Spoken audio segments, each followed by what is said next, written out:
Sea stars, or more commonly known as starfish, are echinoderms belonging to the class Asteroida that lie all around the world, being the most and diverse in the Pacific regions of the globe. They live primarily in ocean ecosystems and saltwater habitats such as tide pools, coral reefs, mudflats, and the deep sea. You could easily find a sea star lying around in rocky beaches during low tide. Sea stars are a generalist species that feed on multiple kinds of animals, holding a variety of food in its diet. Sea stars usually grub on clams, mussels, urchins, oysters, snails, and other invertebrates such as sponges.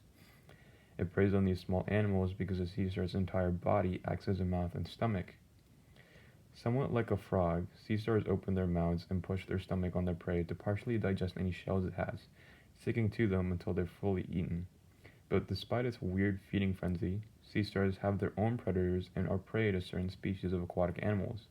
These include crabs, seagulls, octopuses, sharks, sea turtles, and otters. This really shows how not an apex predator the sea star is. But while not alpha and not the top G, sea stars still play a big role in their saltwater ecosystems. Sea stars hold the hefty responsibility of controlling the number of mussels and sea urchins that would inevitably crowd the ecosystem if left unchecked. If sea stars were removed from a tidal habitat, the number of sea urchins and mussels won't leave any space and food for other important species of animals such as snails, limpets, and bivalves that generally add more variety and diversity to the ecosystem. While not apex predators, sea stars are part of a trophic cascade and are keystone species as their removal will cause detrimental damage to the biodiversity and indirectly lead to the ruin of an ecosystem they're in. This is very alarming information as recent trends and data of the decade show that sea stars are experiencing a die-off. From Mexico to Alaska, the west coast, and certain parts of the east coast, there has been a dip in some sea star populations.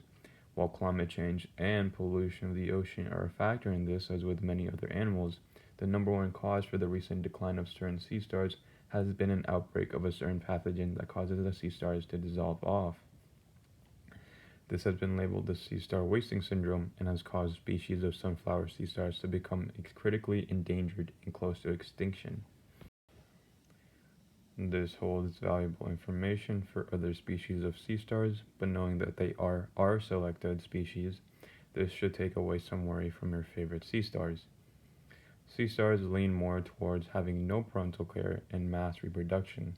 They release eggs and sperm into the ocean in hopes of growing up and maturing to repeat the whole process again.